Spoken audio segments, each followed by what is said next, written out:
Hello and welcome to part 1 of how to single turbo your N54 powered BMW.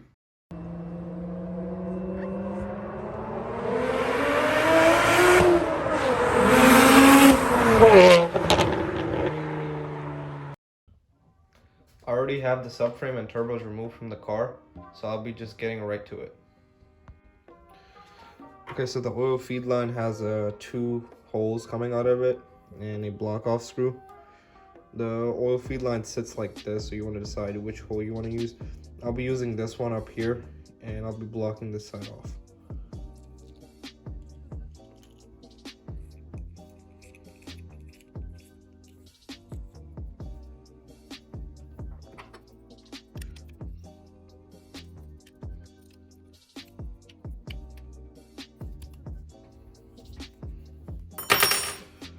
Okay, next you want to do is you want to grab this fitting right here, and you want to thread this on the other side.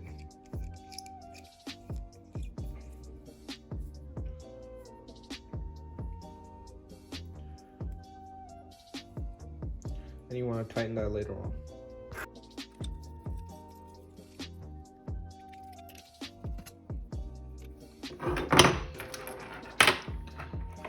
Next you want to thread in the straight side of the line.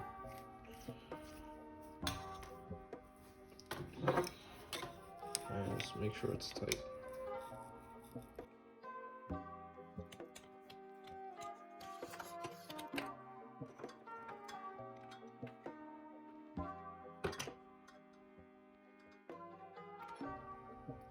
Okay, now let's get in the car and install the rest of the plugs, and we'll come back to the drain. I'm going to start off by putting the first plug in that corner. Fits right into here.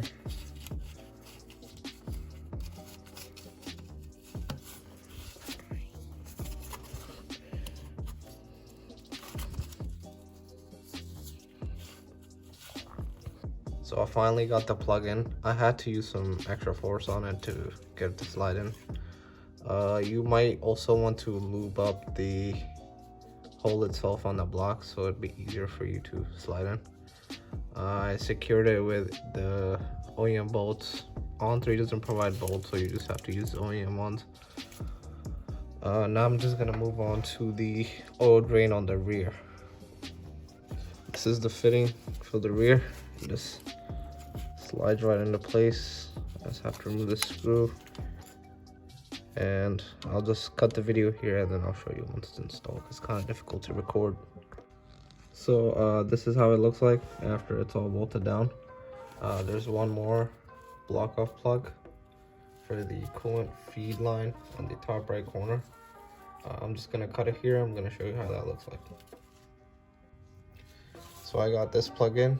One more note, you want to hear them snap in when you're putting them in.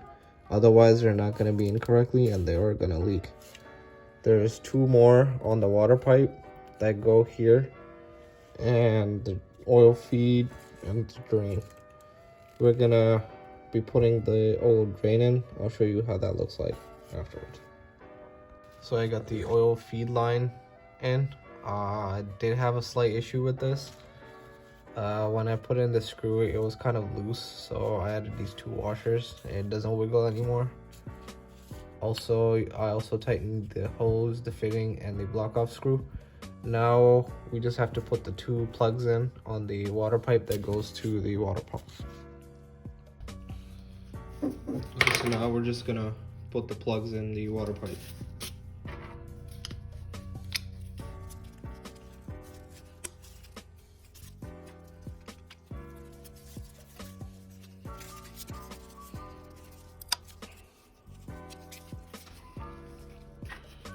And now we're going to put the T27s.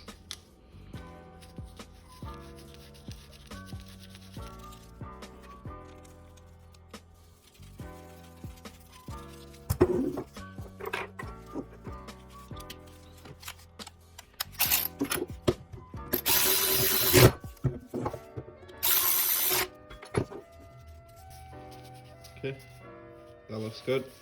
While you're at it, you might as well change this gasket as well. So we're going to do that too. You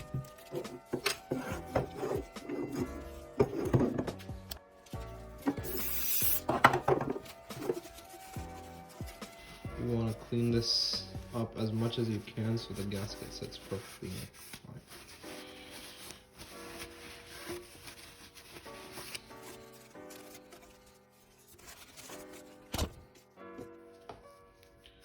Now we're just going to slide the new gasket in.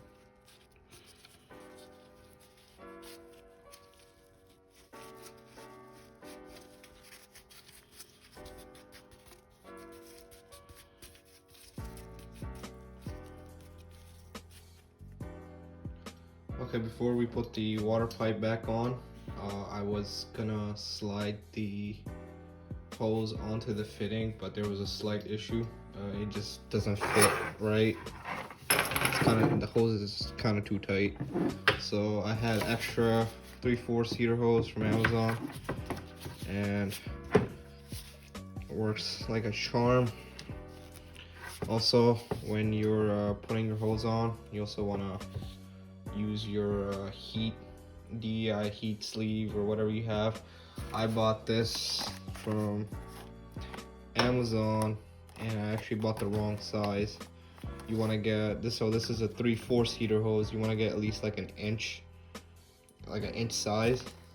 So I bought this fire sleeve. It's an inch wide. So I'll just be using that.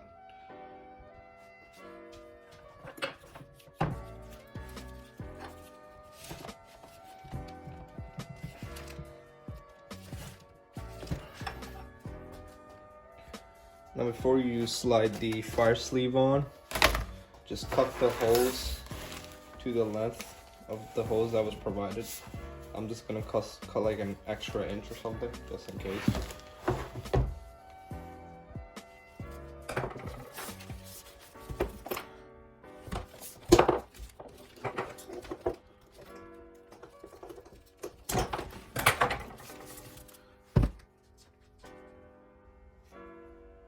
Now you just want to slide your fire sleeve on.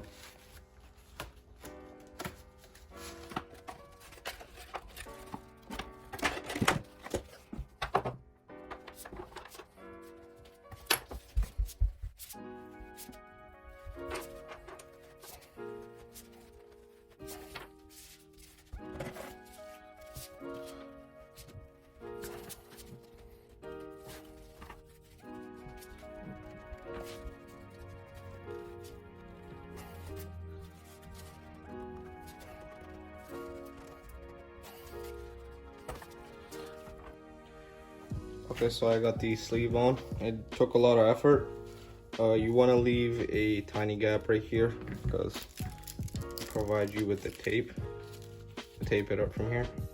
I'm just gonna tape it up for here. For the other side, I'll just leave that for now until the turbo comes. So I'll just cut it off and put it on the other end. So the turbo's here. Okay, so I got the hose feeded down to the car. We're gonna be inserting this fitting onto this part of the block on the bottom right. If it's easier for you, you could take this hose out, but for me, it's just simple.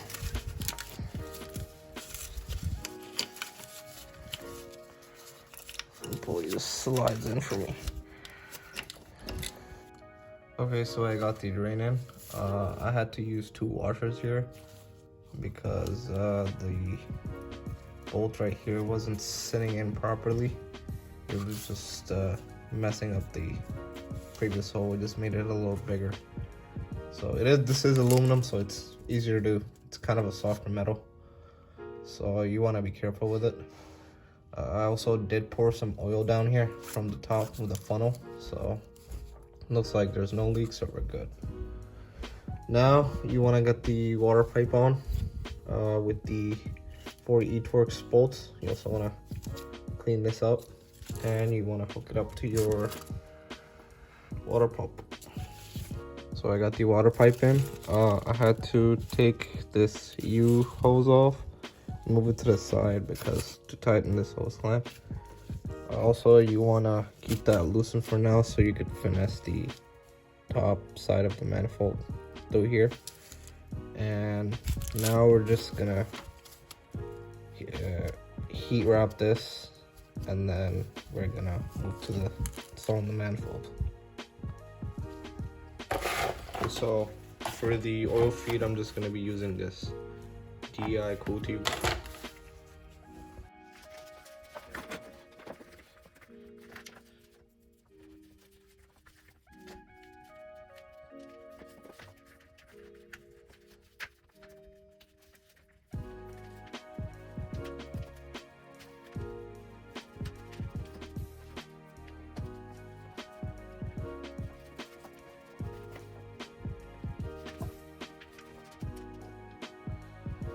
So I got the cool tube on the oil feed. I got the drain blocked off for now, so I don't want trash getting in there. Now we're just gonna move on to the manifold. Before you wanna put your manifold on, you're gonna put your donor gaskets on first. And we will also be using these smaller copper nuts. So let me just put these gaskets on.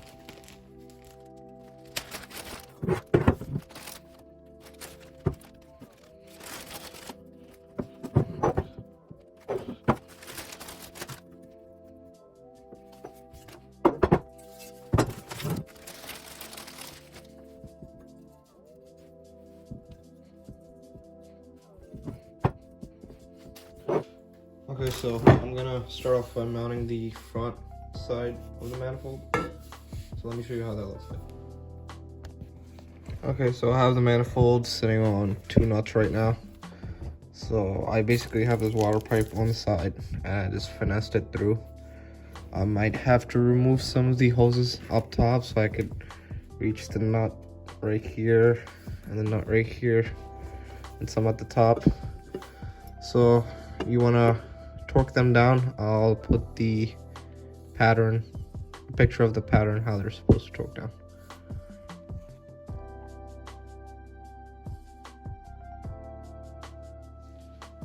Okay, for the nuts on top, it's easier to just screw them in from the top, so I'll just slightly screw them in.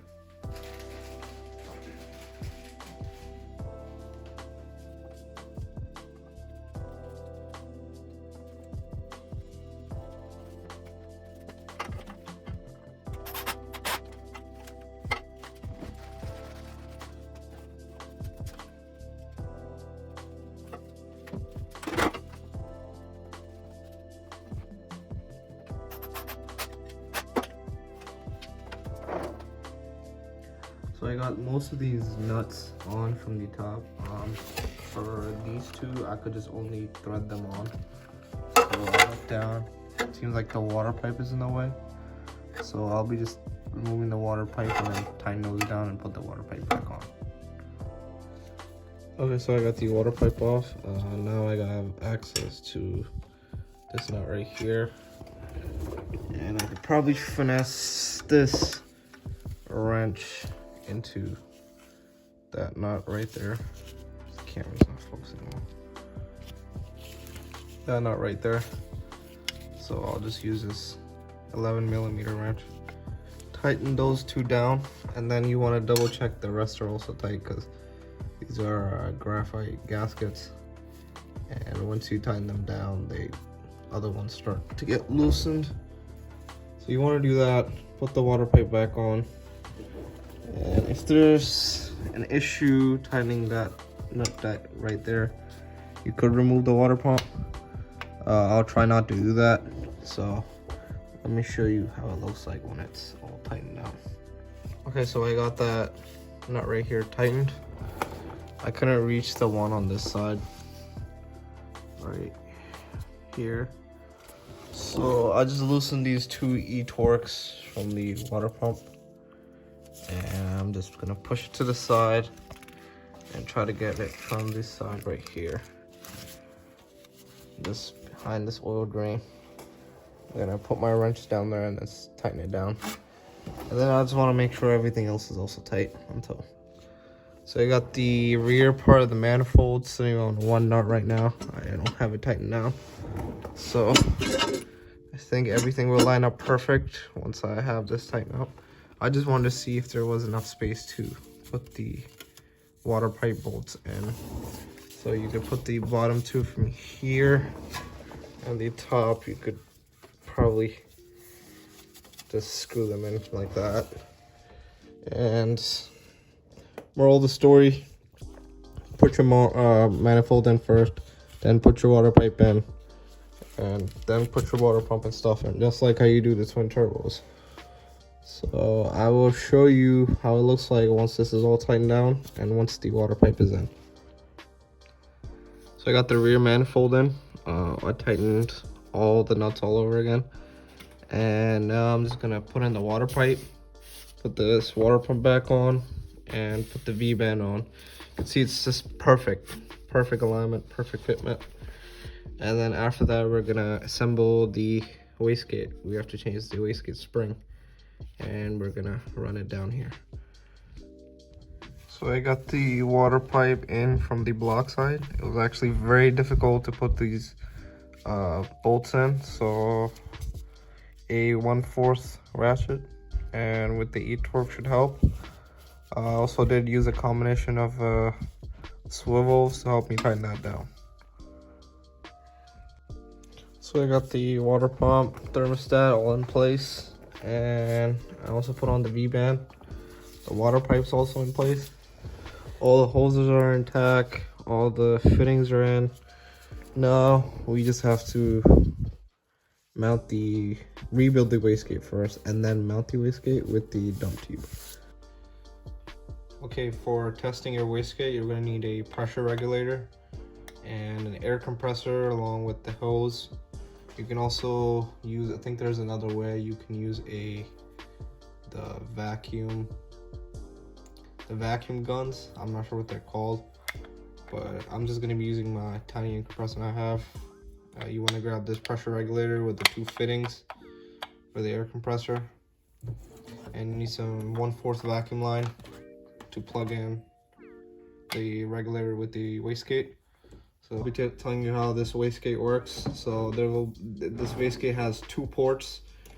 There's a vacuum port over here, and this is the breather port. I just haven't put the fitting on it, but usually when there's vacuum that goes in here and it pushes the piston up inside and it atmospheres here. If you have electronic boost solenoid, these ports change their role. So sometimes this becomes the vacuum to push the piston down to keep it compressed, and this becomes the breather, and they switch roles according to how the boost solenoid routes the air. So I'm gonna show you what it looks like when we use the pressure regulator to push the piston up. So I flipped the wastegate upside down to give you guys a better view of when the piston drops. So I'll be adjusting the pressure right here. I wanna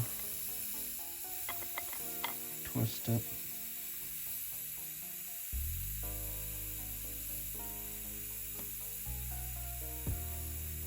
You can see the piston starting to creep open.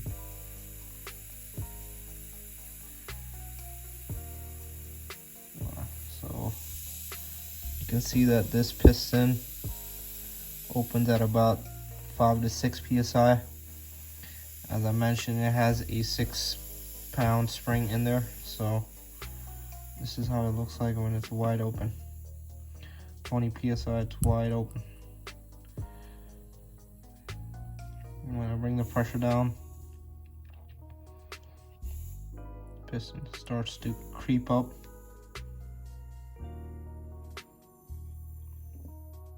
And that's when the wastegate is closed.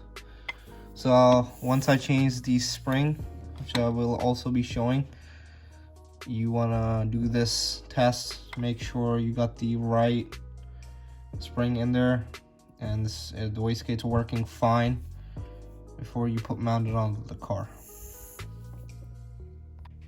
Okay, for chaining the spring, you're gonna need some sort of clamp. I'm just gonna be using this pistol clamp from Harbor Freight. And you're gonna need the correct size Allen wrench. You wanna be real careful when opening these Allen screws. They can easily get stripped. So I'm gonna start clamping this down to hold it in place. You don't want the spring shooting out and hitting you in the face. It'll be a lot easier for you to assemble it.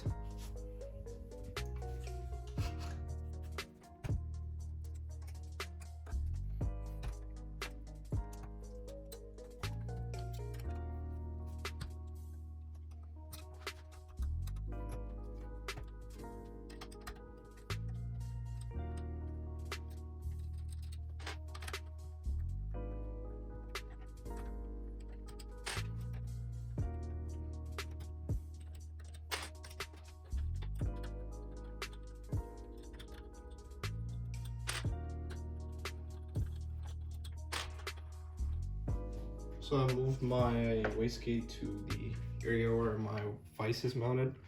My other table's bottom isn't that flat, so you want to make sure this bottom surface right here is a little flat. So let me give this another try.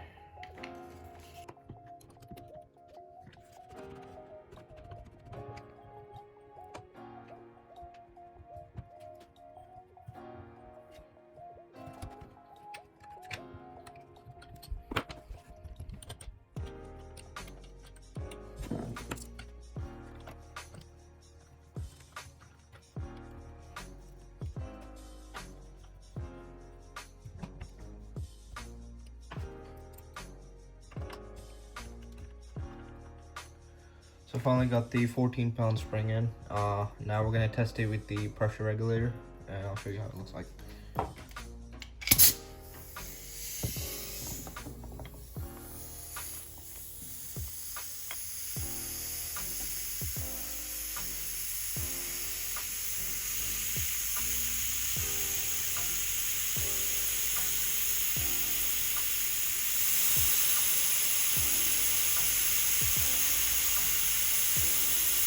You can see it's starting to creep open at 1 bar.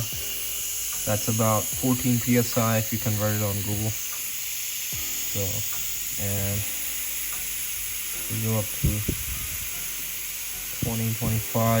You can see it's wide open. This is how we know our wastegate's working, and it's ready to go in the car. So before we do any of the other turbo stuff like the wastegate and the downpipe, I'm gonna move these wires behind the fuel rail over here. And the reason you want to do that is so you don't burn up these wires while the downpipe's gonna sit right here, and the turbo housing, the exhaust side's gonna sit over here. So I'm just gonna start by labeling each coil pack plug with its number, and then I'm gonna unbolt these wires and try to figure something out over here.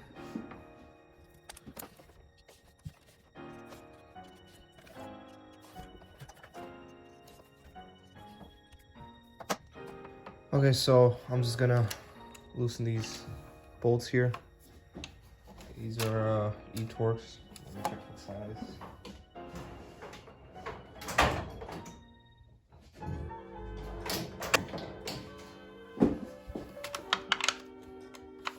Yeah, so they are E11s.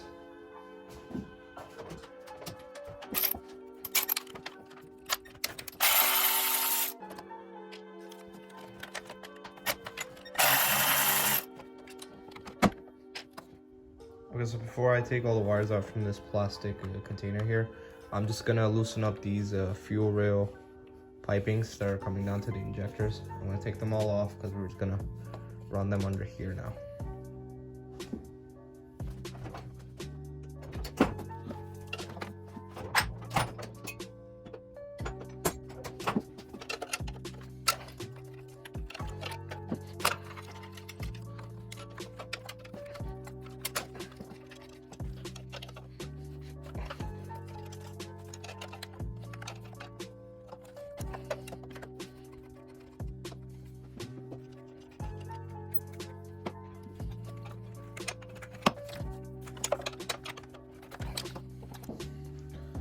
want to get yourself a paper towel or a rag, because there's going to be a lot of fuel coming out of here.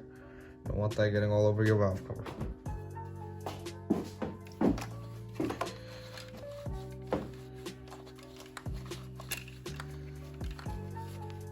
So now you want to loosen the top ones.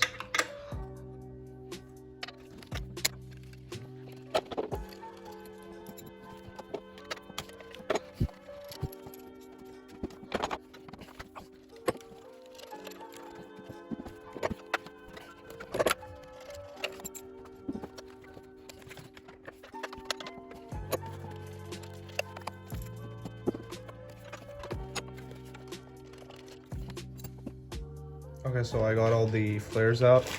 Now I'm just gonna use some zip ties. Zip tied these wires over here, so when I slide it out these clips, it's not a big of a mess. I'm trying to avoid a mess over here because wiring is kind of hard, I guess.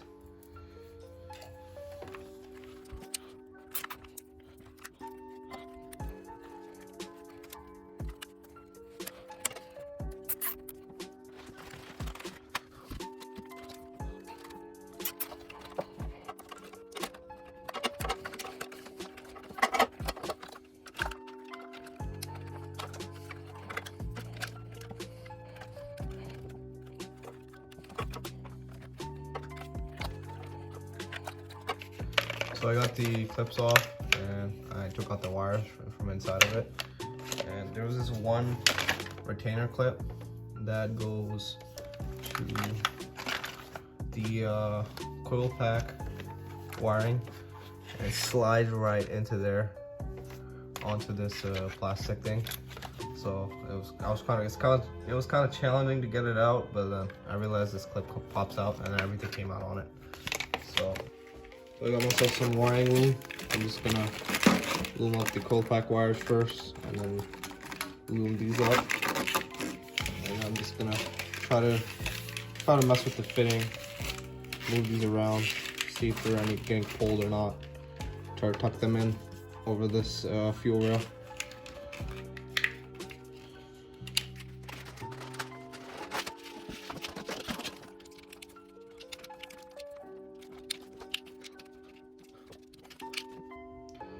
Okay, so there was some change in plans. Instead of using the looms, I just used this DAI sheath wrap. I just slid it down the middle, and then I cut the pieces I needed, and then just zip tied it around the wires.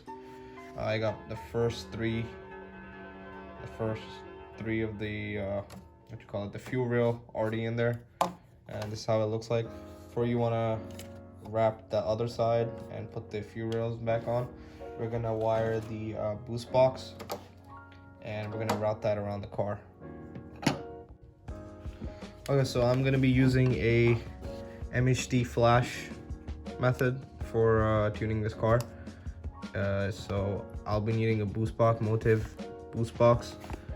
If you're using JB4, you could just wire it right to the JB4. I'm sure there's other videos on that. I'm not sure how to do that, but I'll just be using this MHD method. Okay, so I got the spark plugs and coil packs in. I also got the rail in from the left side, and I also got the connectors in for the boost box and the ground as well. So I tucked the long connector for the boost solenoid in from the bottom, and I'm just gonna plug it in, tuck it under here. I'm gonna zip tie it along here, and it's gonna go around the car. So I'm just gonna finish heat wrapping over here. Some of this wires here, and I'm just gonna move on to the other stuff. Okay, just to show you around what's going on in the back of the engine. I just pushed these wires away, zip tied them together, and I heat wrapped the rest over here because that's where the downpipe is gonna sit. And so I have to heat wrap this right here, and I got the boost box connector down here. I tucked it under, and the ground is also hooked up. I zip tied it to this wire coming out of here and tucked it under this seal. Here's the boost box.